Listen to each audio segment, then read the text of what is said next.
क्या है आयुर्वेद?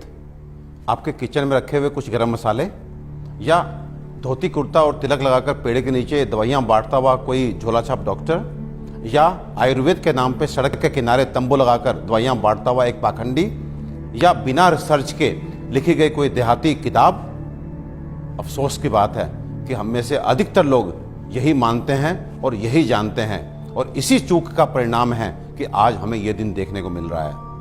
और साथ ही मैं आपको सचेत कर देना चाहता हूं कि अगर अब भी हम ना सुधरे, हम आयुर्वेद को नहीं जाने, नहीं पहचाने, तो मुझे नहीं मालूम कि आयुर्वेद का क्या होगा, लेकिन मानव जाति का पतन तो मैं निश्चित रूप से देख रहा हूं। और जो लोग मेरी इस बात से इत्तेफाक नहीं रखते, वो अपनी क्वालिटी ऑफ हेल्थ और क्वांटम ऑफ लाइफ को कंसिडर करें। साधनों के अभाव में हमारे बड़ों में से अधिकतर लोग 100 वर्ष की आयु तक पहुंचते थे। ये वो आयु है जिसकी आज हम साधन संपन्न होने के बावजूद भी कल्पना तक नहीं करते।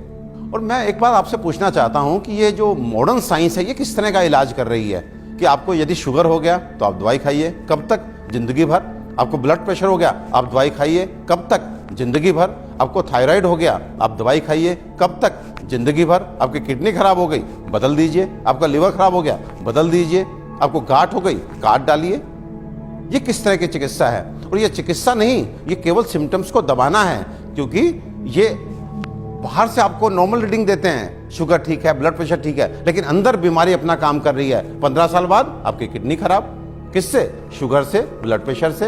आज का नर्वस सिस्टम खराब, आपकी आंखें खराब, आपको ये कॉम्प्लिकेशन, आपको ये कॉम्प्लिकेशन। तो ये इलाज है या एलोपैथ का काला पर्दा?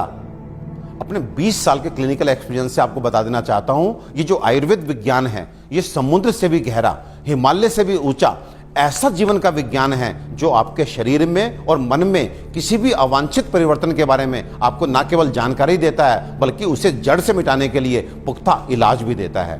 और मुझे एक बात समझ में नहीं आती, आप ऐसे विज्ञान को क्यों नहीं जानना चाहते जो आपको कभी शुगर, ब्लड प्रेशर, थायराइड और अनेक तरह की प्रॉब्लम्स आने ही ना दे।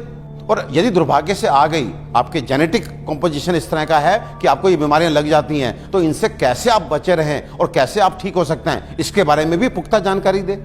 मित्रों, आयुर्वेद सबसे पहले स्वस्थस्य स्वास्थ्य रक्षणम के लिए आपको ऋतुओं के हिसाब से आपको क्या खाना चाहिए, क्या पीना चाहिए, किस तरह की जीवनचर्या आपकी होनी चाहिए, ये सब सिखाता है। और उसके बाद अनफॉर्चुनेटली यदि आप बीमार पड़ते हैं तो यहाँ पर लाखों दवाओं का वर्णन है, जिसमें आपकी काष्ठ औषधियाँ यानी कि जड़ी बूटियों से बनी औषधियाँ, आपके मिनरल्स यानी कि खनिजों से बनी औषधियाँ, रस औषधियाँ, इतनी सारी औषधियों का वर्णन है जो आपके उन बीमारियों के लिए भी आपको इलाज देती हैं जिसमें आज का मॉडर्न साइंस जो है अपने हाथ खड़ा कर देता है। आज फैली किसी भी विषाणु जनित बीमारी के लिए वेंटिलेटर्स का इंतजाम मॉडर्न साइंस करता है। केवल किस लिए?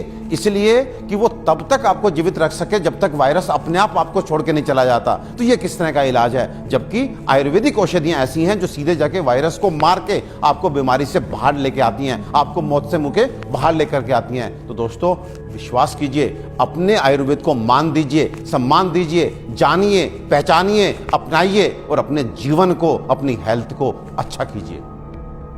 आयुर्वेद का इलाज ना तो धीमा है और ना ही लंबा, बल्कि यह रोगों को जड़ से खत्म करता है। आधुनिक सर्जरी दुनिया को आयुर्वेद की ही देन है। आचार्य सुश्रुत को सारा संसार निर्विवादित रूप से शल्य चिकित्सा का जनक मानता है। आयुर्वेद में उन बीमारियों की भी सफल चिकित्सा हो सकती है जिन्हें आधुनिक चिकित्सा विज्ञान लाइलाज मानकर आजीवन रोगी को दवाएं खिलाता रहता है। आयुर्वेद आपके और आपके बच्चों के लिए सुरक्षित है। आयुर्वेद अपनाएं और रोग मुक्त जीवन पाएं।